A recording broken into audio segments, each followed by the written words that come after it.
thinking about 2014 a lot lately. I think it's only natural considering that it was a decade ago that 2014 was a thing. And I feel like when we were in that moment, we didn't realize quite how special it was until it went away. And now there's been a resurgence on TikTok of this like 2014 Tumblr culture, right? I think there's kind of like two sides to it. One side was the sort of like grungy Arctic Monkeys AM album side of things. And then on the other side, you have home tree aesthetic, the Fault in Our Stars, the mustache on the finger sort of like vibes of 2014 and sort of like the 2010s, and I was just reflecting and just thinking about how much I kind of long for those times, how much I kind of miss them. There was something so sweet about being a freshman in college, and I wanted to revisit some of the books that I love from this era. So I went on my Goodreads shelf, and I found the books that I was reading back in 2014. It was interesting, I guess, seeing the mix of books and realizing like, oh, I read this at that time in my life. Got some sort of like 50 Shades of Grey-esque smut, we've got some John Green, we've got such an interesting mix of things, and I'm excited to explore these books with you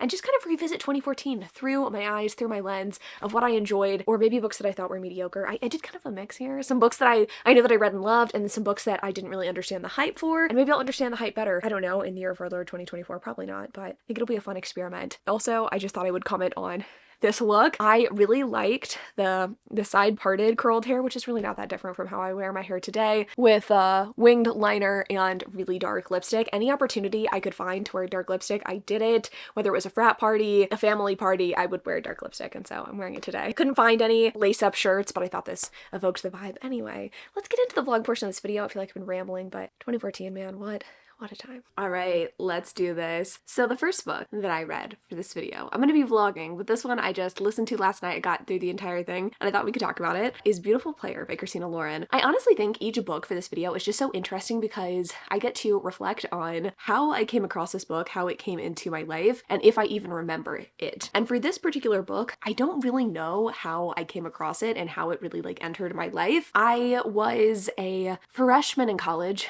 when I read this book, and honestly, like, I don't know how I heard about this or how I became interested in it. I don't think I was on Goodreads yet at that point. Definitely not in any sort of like professional capacity, like reviewing regularly, but I don't even think I got any book recommendations from Goodreads at that point. So I really have no idea how I would have come across this book. With something like Bared to You by Sylvia Day, I had already read 50 Shades. 50 Shades was popular, so like that kind of made sense, but I don't even know how I came across Beautiful Player, if I read it via a library or if I like came across a paperback somewhere. Like, I do know that some of the early Sophie Kinsella books I read were from not a library, but from my, like, the kids that I nannied for, from their home library. So like, I don't know, I feel like it's so interesting the ways we come across books when we're younger and don't like have, again, regular access to like a bookstore where we're buying books for ourselves. Anyway, this one, I just remember, the only thing I really remember about this book was that there was a lot of blowjobs, and I thought that that was just wild because I hadn't read very much smut up until that point. It wasn't like I didn't know what that was. Again, I was like 18 in 2014. I'm ancient, but I really hadn't read very many sexy books until honestly 2 or 3 years later. That's when I really got into the whole new adult scene, started understanding Kindle Unlimited, that sort of thing. But around 2014, I was reading just like whatever was available to me, whatever was popular, and I just remember being like, wow, there's like illicit sex in this book, like this is insane. And it wasn't in like a BDSM context like 50 Shades or whatever, which felt like, yeah, like of course erotica is gonna have like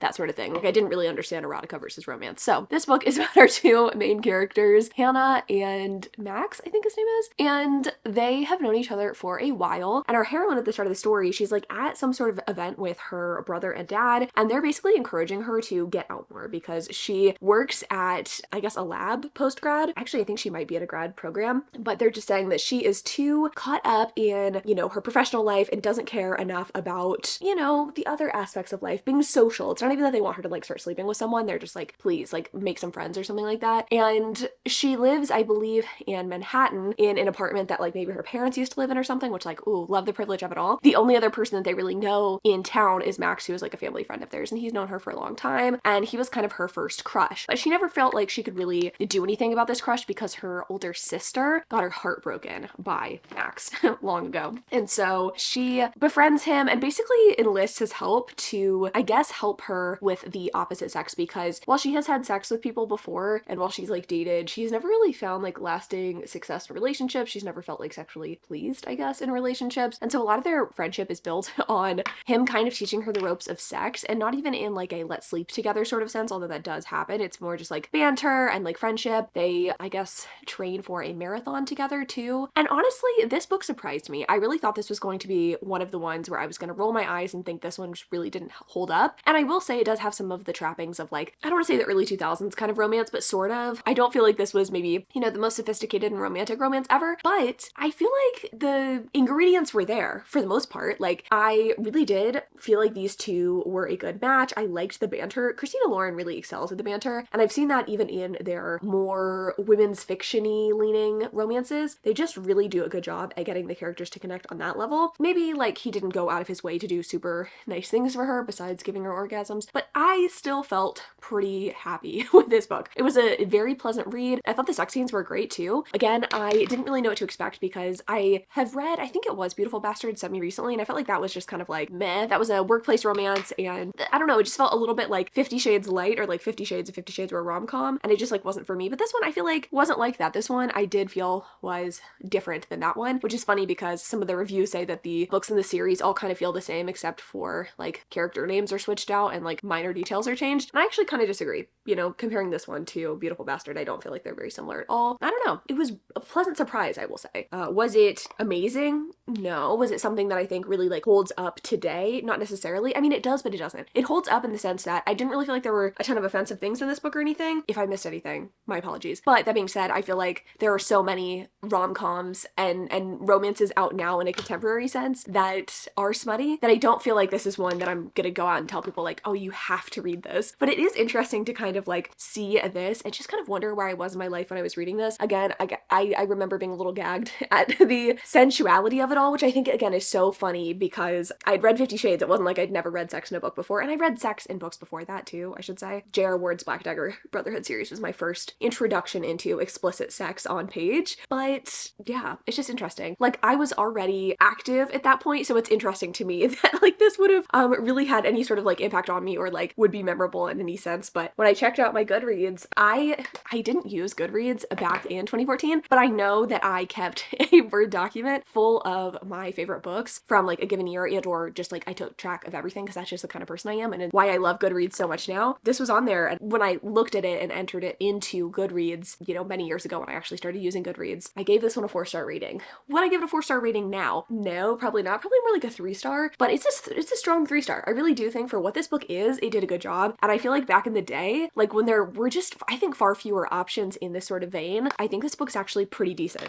I don't know. I'm just trying to compare it to, again, the other things that were out. And again, it's not like there weren't romance novels out in 2014, but the landscape of romance looked different. Indie romances didn't exist like they do now. We've come a long way, is all I'm gonna say. So yeah, I think I'm gonna give this book 3 stars, but I'm actually glad I revisited this. It just kind of took me back in a sense, and it was a fun time. Another book that's taking me back in a big sense would be To All the Boys I've Loved Before by Miss Jenny Han. I gave this book 3 stars. Like when I went back and looked at my Goodreads review, I don't think I reviewed it, I just like rated it. I remember when I entered all of those books so many years ago, I rated them, and this one I gave 3 stars, which I thought was interesting, and I wanted to revisit this one kind of for that reason, to see if I still feel the same about it, like if I feel kind of middle of the road about it. Let me just tell you, it is interesting picking this one up after having like watched the movie adaptation a couple of years ago. I don't want to say the movie's better, but I really do think that updating the source material, making certain changes is not a bad idea, and I feel like the movie is maybe better than the book, although I will confirm that after finishing this book because I do think I'm gonna rewatch it just for old time's sake. But this book's about our main character, Laura Jean, obviously. Is it Laura Jean or Lara Jean? I think it's Laura Jean because it's Lara. Laura Jean, and she is dealing with her sister going to college. I think Laura Jean's like 16 at the beginning of this book. She is dealing with, you know, just like interpersonal relationship stuff, like her relationship with her sisters, with her dad, who is a single parent after the death of their mom. We also have Josh, who's always around, who is Margot, her older sister's long-term boyfriend, who Laura has had a crush on in the past, and we just get to like know her world at the very beginning of the story until the like main conflict of the book comes in, which of course is when her I used to love you letters get sent out to her old crushes. So basically whenever Laura Jean's trying to get over a crush, she writes them a letter telling them like why she liked them and why she doesn't like them anymore, but she never intended for those to be seen, obviously. obviously, and they get sent out to her crushes as her dad, I believe, is doing like a big clean out of the house. That just kind of starts the beginning of the plot of the book. It's interesting. It is interesting picking this one up and just like seeing again how much the landscape of YA has changed in YA contemporaries. The writing of this is, I hate to say mediocre, but it is very lacking. It feels a little juvenile for sure, and it doesn't feel,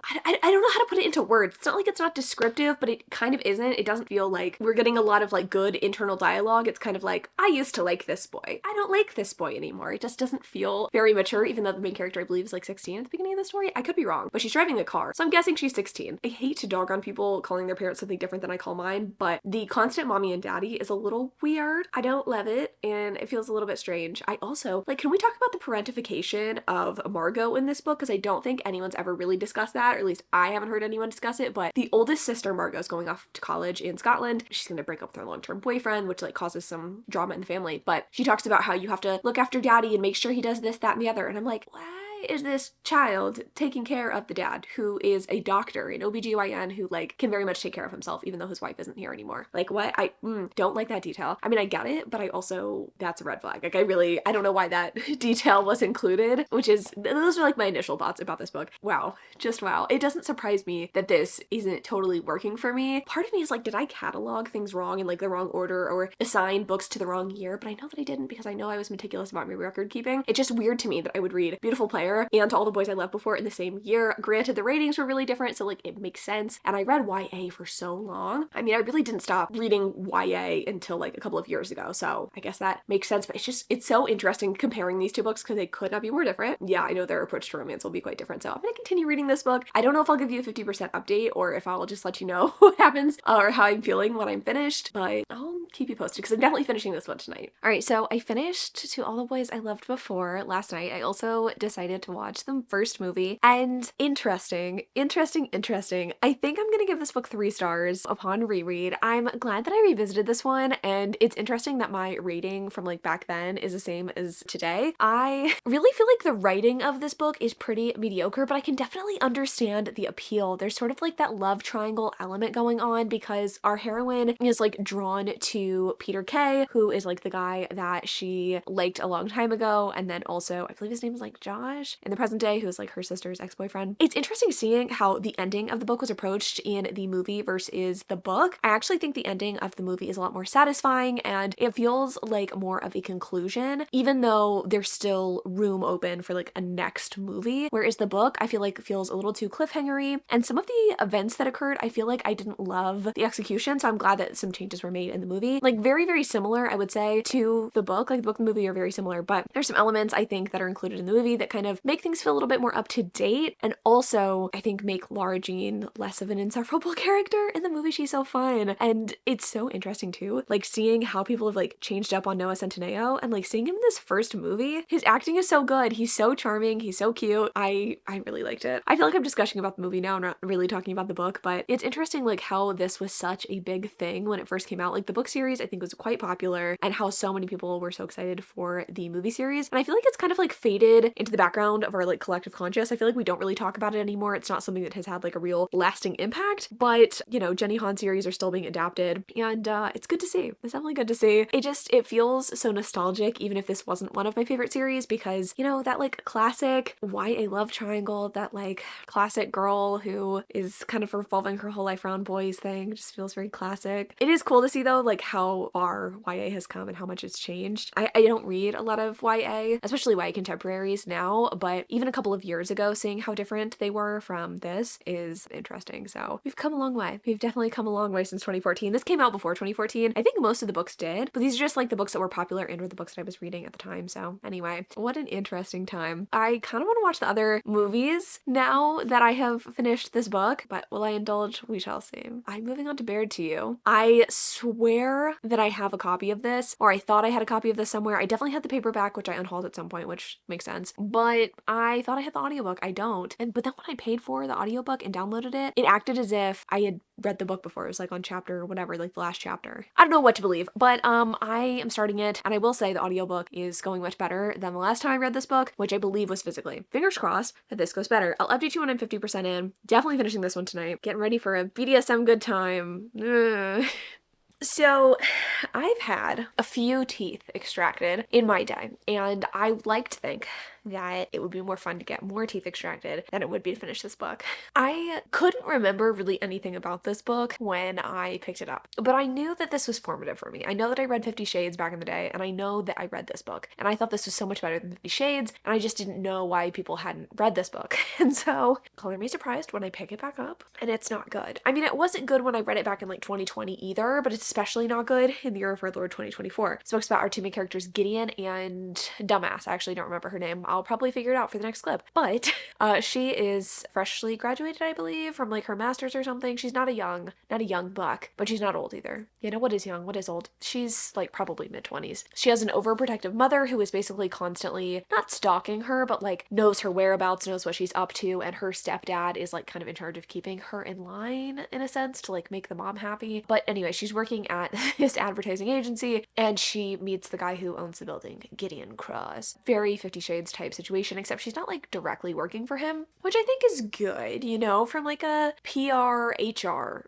standpoint. Probably PR as well. Gideon is similar to Mr. Christian Grey in that he is extremely controlling and demanding. From basically this initial meeting, he like has sort of a chance encounter with her. They bump into each other in the lobby of the office. After that happens, he sees her again and he's like, I need to fuck you. And she's like, excuse me, who the fuck are you? Like, why are you asking to have sex with me? You don't even know me. She is just, I guess, wooed by this man and eventually does have sex with him. And by eventually, I mean like 20% into this book. The sex scenes in this book are gross. I do not enjoy reading them. Here's the thing, the logistics of what they're doing is not gross. The word choice is what I consider to be gross. And you know, everybody's got their own thing going on. And who am I to yuck yums? That's literally my whole job here. That's what I do is yuck yums. And I'm yucking my younger self's yum, I suppose. I'm trying to recall the actual phrases that were used, but there were just a couple of things that made me audibly laugh. And that's not a good sign for a romance, unless it's a rom-com. So what a book. What a book. There's just so many red flags here. It's like, is he worse or is he better than Christian Grey? I really don't know. I don't know. I feel like someone needs to do a character analysis on these two guys, but it's so interesting that this is what appealed to me because in 2014, I had been with my current husband for 4 years. Like, was this what I was into? I think it was. I honestly think it was. I think like I secretly wanted that. You know what I mean? Like I wanted a guy to like boss me around. And it's so funny because in 2024, I can tell you right now, I do not want that. I do not want that. I do not tolerate that. He would never do that. And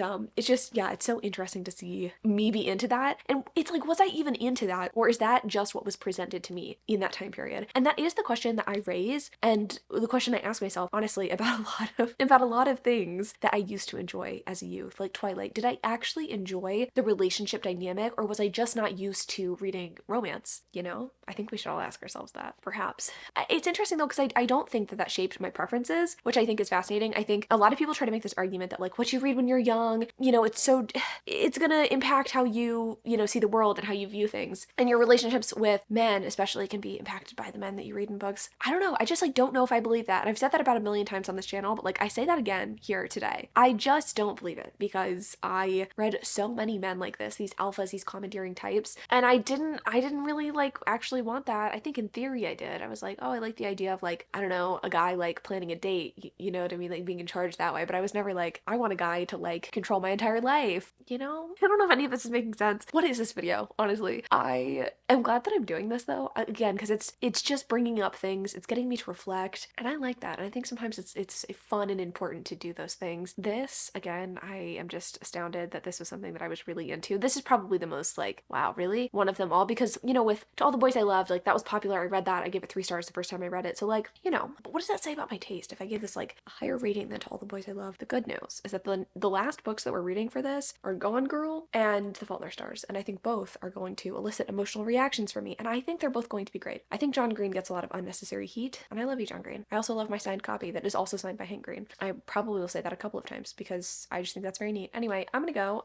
I'm reading a TJ Klune book for another video instead of finishing this book because this one's due to my library first. Just in case you're wondering like how I think and like what my thought process is behind these videos. I'll be back sometime tomorrow with my final thoughts on that book. Just thinking about all the gross sex scenes I have to read. Bye!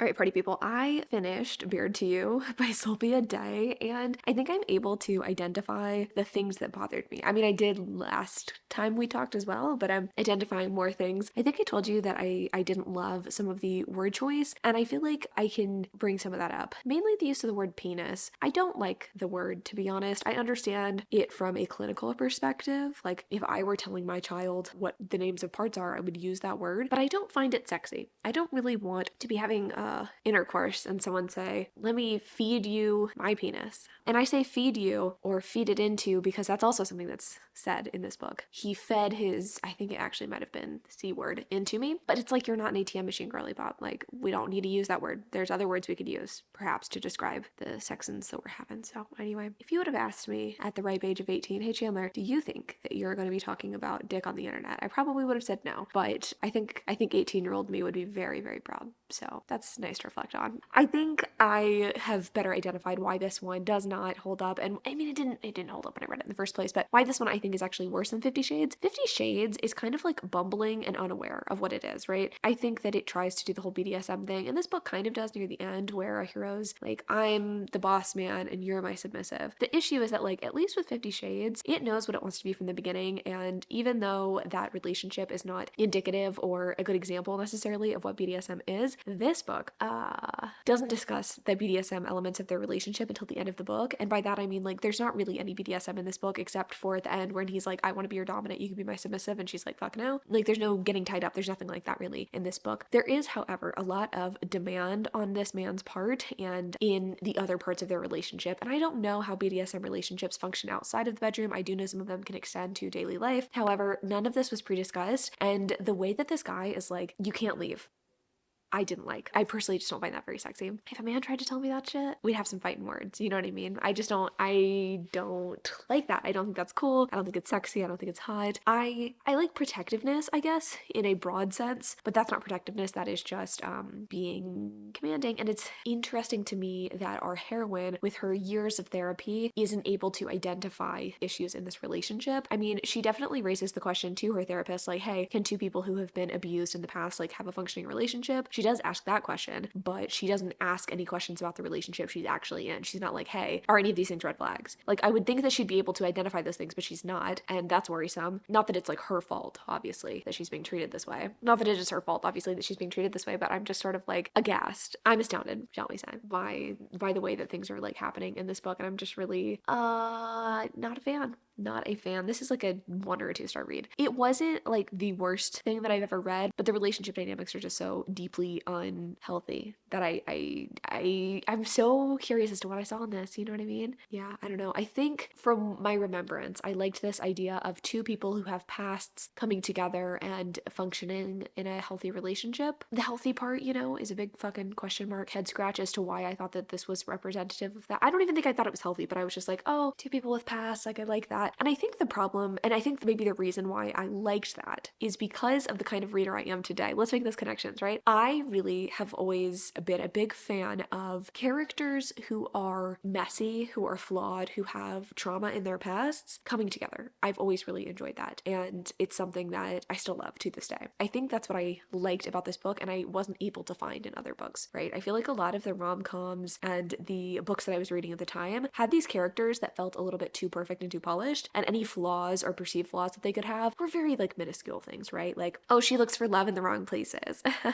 You know what I mean? Not really like actual character flaws and like things that make you a real person. I don't feel like I was reading a lot of that. Not to say again that it doesn't exist or that it didn't exist back then, but it just wasn't something that I was regularly seeing in my romances. And I think that even the glimpses of that in a potentially problematic romance were intriguing to me. So let's move on. I'm 20% into Gone Girl by Gillian Flynn, and I really like this book. I really do. That being said, the beginning 20% of this book is kind of boring if you don't really understand the purpose of it. When I first read this book, I gave it 5 stars. I loved the twist ending. I thought it was really fun, but I don't think I was able to appreciate the nuance of this book and sort of Gillian's way of providing commentary, I suppose, on relationships and marriage. I think I did to an extent, but I didn't have the decade of experience I have under my belt now in a long-term relationship to really appreciate the nuance of this story. So obviously this book follows Nick and Amy. Amy Amy has gone missing and Nick is kind of being looked at as a suspect. We have no idea what happened to Amy, but we do get her points of view throughout the story in addition to Nick's. Nick is kind of this, I don't want to say bumbling idiot, but he is someone who doesn't really know what the hell's going on. He is doing a poor job at responding to what's happening, and also he had some like marital issues with Amy right before she disappeared, so he is not maybe as like overwhelmed with grief and sadness as maybe he should be. And so I think that's like raising red flags for the police department, the people around him. It's interesting, I guess, listening to all the kind of like boring parts of the book, and it's like I appreciate it, but I am bored at the same time. Just like the little cracks in the facade of the marriage or the foundation of this marriage, and how it wasn't really built on something super strong. It was like Amy was looking for someone at the right time. Nick thought he struck gold, but is this actually the kind of person that he should be with, given the kinds of people that are in his life anyway? It is interesting to consider. It's just an interesting book all around. I'm glad to be revisiting this one. This is one that I've always wanted to reread, and given this opportunity, I'm going to devour it, which is good because it's a long fucking audiobook. It's like 20 hours long, which I didn't anticipate. I could probably knock it out quicker if I just read it physically, but I'm liking this different experience, and that's kind of why I decided to pick up the audiobook, was I just wanted to like consume it differently. And that's kind of the tact I've taken for like some of these books. Just, you know, switch it up a little bit, see if I still like it, if it's like a different format. And this one I am still enjoying, even if I'm a little bored, because like nothing's really happening besides like the backstory to the marriage. So anyway, I'll check in with you once I'm like halfway in, and hopefully bone chilling things are happening. 50% into Gone Girl, and I am having a lot more fun with it. I think now that we're at the 50% mark, we can really see Nick's failings as a partner, and also see him sort of flailing around trying to figure out what exactly happened to his wife and to try to unravel her secrets. He's finding out a lot of stuff about her that he didn't know previously, about friendships that she had, people she was in contact with versus wasn't in contact with anymore, and it is really making him kind of question everything in his relationship, and also a little bit of self-reflection and evaluation, which I'd love to see. I kind of don't remember this being something that happens at the 50% mark of this book, but very much is a main like portion of this book and main plot point that Nick is realizing that his wife was becoming what he not feared, but basically he always wanted a woman, and he's always had this desire to have a woman who is strong and powerful and has desires and is not just I'm gonna come home and cook for my man kind of woman. Not that there's anything wrong with that. I want to make it very clear that that's not bad either. I mean, hey, I like to stay home and, you know, be a girl. He's realizing that the kind of woman that she is someone that he is intimidated by, and someone who he is demonizing, I guess, in their relationship, and she is turning into the kind of person he's making her out to be, like this kind of evil shrew. Because of his treatment of her, she's kind of becoming that, his own doing, and he realizes that. And I appreciate the self-reflection, I really do. And also just him kind of talking about how he never really turned into the kind of man he wanted to be. Appreciate that self-reflection as well. So I don't know if he's gonna do anything with that, especially considering like he's been cheating on his wife this entire time. And I'm sorry if you haven't read this book, it's been out for a fucking decade and has had a much younger mistress who is very much a yes woman, just like a, oh Nick, you're so funny, oh Nick, you're so clever. And she is young and probably like influenced, I guess, by him because of her age or whatever, but I'm probably not talking about this very intelligently, and I want to say, for the record, I love women, respect women, and any choice that a woman makes is fantastic, but it's just interesting to see how men respond to certain types of women and women's behavior. And it's like, I think women contain multitudes, but we have to kind of put ourselves into boxes for men sometimes to be digestible. Amy pushes back on that, and I think the other female characters do as well. I'm curious to see, I guess, how the mistress continues to be characterized as the story carries on. Is she going to have hidden depths? I don't really think she does, which isn't a bad thing, but I'm curious to see if she puts up with Nick and his bullshit as the story carries on, even if she is young and impressionable. So I'm gonna finish this book. I will update you tomorrow morning on my final thoughts and feelings, and tomorrow morning I can cry my eyes out while I read The Fault in Our Stars. I finished Good for You, girl. You go, girl. Phenomenal, beautiful, amazing, so layered, so nuanced, and I think a lot of people in the reviews that I was reading after finishing this book don't agree. I think this book's like a little pretentious and thinks it's more clever than it actually is, and you might be right. You probably are right. You know, I'm not exactly a literary critic, someone who is like, you know, super great at parsing through metaphors and themes and shit, but I still think that this book holds up. I think it's a fun book. I think there's so many different interpretations you could go with too for Amy. It's interesting to see like what a polarizing character she is, and you know, the more the book goes on, you're kind of just like, yeah, you're a piece of shit, but also I kind of respect it. I respect that she goes after what she wants. You know, she knows what she wants out of her relationship, and she's gonna find a man and she's going to make him into the man that she wants him to be. That's kind of relatable. relatable. I kind of get that. So I'm always gonna love this book. I think two horrible people deserve each other. I liked it, you know? I am never going to give this book up. Amy Dunn is one of my feminist anti-heroes, okay? I love her. She's a queen. I like that this is one of my first forays into thrillers, and I like that it holds up. I like that I can revisit it and get something new from it in the year of our Lord 2024. Which is not really the case for most of these books. Like, it's fun revisiting them and getting to see, you know, what I was like and like the things I was into, you know, a decade ago. But I think it's even more fun to be able to pick up a book and get new things out of it. Gillian Flynn, this is my plea to you to write some more books because I need them. Now we can talk about a book that is taking me by surprise. A book that I think has gotten such mixed reactions over the years. I'm loving it, okay? The Fault in Our Stars by John Green. I am an unabashed nerd fighter, okay? I love John Green. I love Hank Green. I have been watching their channel since I was in high school, and now I'm an old lady, right? So lots of love. I think that they bring a lot of good and interesting opinions to the internet. They've done a lot for the internet, and I just think they're cool people. So that obviously colors my view of this book. That being said, I think this book got a lot of unnecessary heat, and I feel like this time period in specific, from like, I don't know, 2012 to 2016 was really the time to hate on the interests of young women in specific. I just remember being in that age demographic, and you know, I read this book and I loved it, and then the tide of public opinion kind of switched up on this book. You know, as things become popular, that kind of happens. It happens with Sarah J Maas, with other authors, but like, none so much as with this book. I feel like this book really faced a lot of backlash. A lot of people were saying that like John Green doesn't actually write teenagers and that the characters in this book feel unrealistic and like why is he writing, you know, from the perspective of a teenage girl? And it's like, why does that fucking matter? But picking this up with fresh eyes and with both feelings, right? The initial feelings of I loved this book and it made me cry when I first read it, and then the feelings of like my opinions kind of changing on it over time and kind of like swaying with public opinion, and then revisiting it now, you know? I just wanted to see, you know, is this as bad as people were saying that it was? Is this book misunderstood? What is this book? You know, I think the truth kind of lies somewhere in between, I think, as the truth often does, but I think that this book is fun. I think that this book reads really easily, and I think that this book is one that is not unrealistic, okay? I will say, the one criticism I definitely hear and see with this book is that it definitely feels like John Green. You listen to Hazel Grace and you're like, this is John Green writing as a woman. Like, it's just very obvious that he has a strong authorial voice. I don't think that's necessarily a bad thing, although it does beg the question, like, maybe he should have written from the perspective of a guy. Not to say that, like, he gets being a teenage girl completely wrong. I just think, like, it sounds so much like his voice that it would make more sense to have it be a teenage boy. That being said,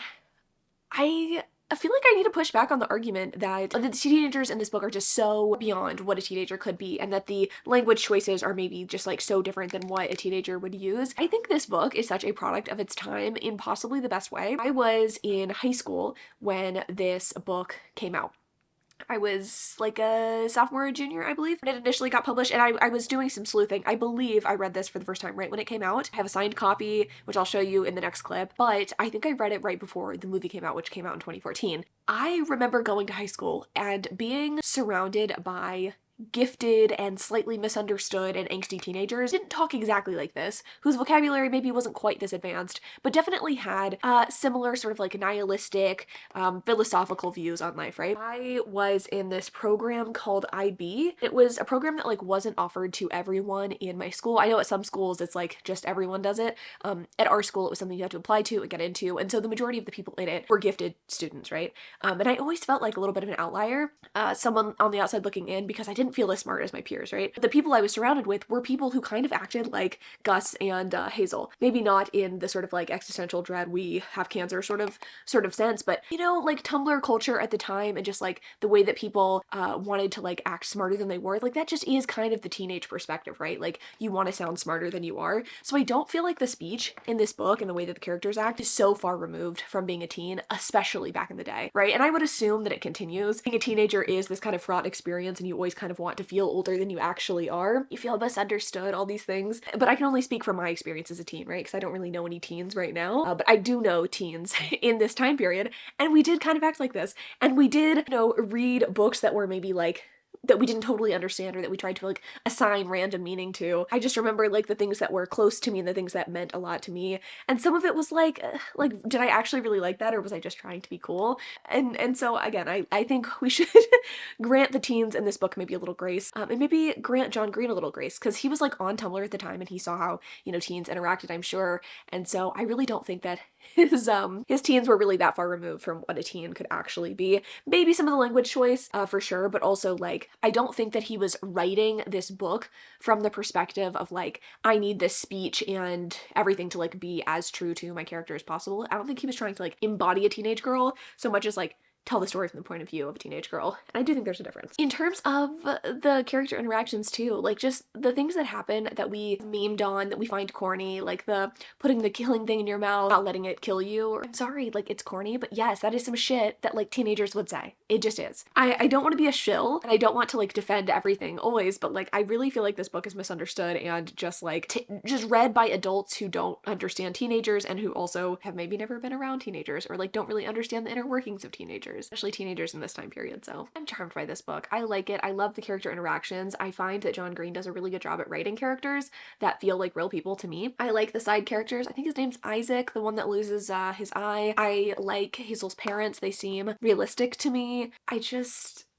I like this book, okay? It is flying, and when I picked it up, it's brought up a lot of feelings for me, right? Like, not only is it so fun and so easily readable, but it just, again, it makes me feel sad that John Green, like, suffered kind of because of this book, that like that people were so mean to him after this became popular that he basically like no longer writes YA. I mean, he has written other YA books since then, but it's interesting to reflect on. And it also makes me want to be like kinder to my younger self too. Ride so hard and so passionately at this point for romance specifically, because I feel like the way that people feel about romance now, even though the feelings and sentiments and stuff are getting better, is very similar to how people were treating books like this back in like the 2010s, right? You know, it needs to be a secret shame and you should kind of feel embarrassed about reading it, but like it's okay if you do, but like you should be a little embarrassed. I'm never gonna be embarrassed. It's something too that I think about as someone who wants to be a parent soon. I never want my kids to feel embarrassed or ashamed about the things that they like. I never want them to feel like the things that they like should be hidden. I think you should be unabashed about the things you're excited about, and anyone that makes you feel bad about the things that you like sucks. That's my soapbox. I don't know why this book is making me feel so emotional. I just love it, and I know it's gonna probably make me cry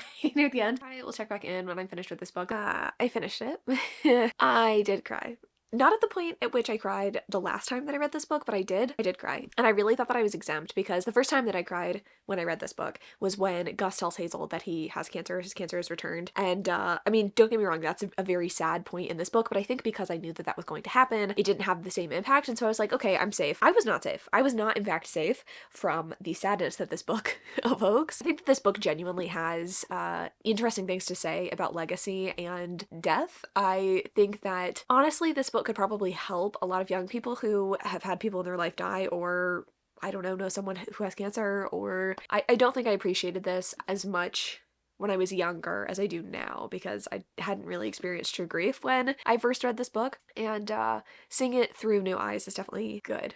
Like I said, I think I appreciate that idea of legacy and like making an impact more interesting now than I did then, and I think I was probably just too sad, I guess, when I read these the first time. I was like too focused on the immediate grief, I guess, of the book, like the sadness at losing Gus and like Hazel's not gonna have him anymore and like whatever. It's not that that isn't important or that isn't part of what the book is trying to like, you know, show you. That's just not as much what I care about now, right? I've read other books where there's romances and where there's sadness. This is different, and it has more to say than that, obviously, and I am kind of surprised, I guess, that it still impacts me at 29, the same that it did when I was like 18, 19. So I did want to show you my first edition hardcover with both John and Hank's signatures, because it's something that I'm proud of and will never get rid of. Basically, I'm glad this book exists. I think that a lot of the criticisms are unfair. I would probably give this like 4 or 5 stars. Okay, I'm sorry. I'm not sorry. I'm not apologizing. We're not apologizing for what we like. This has been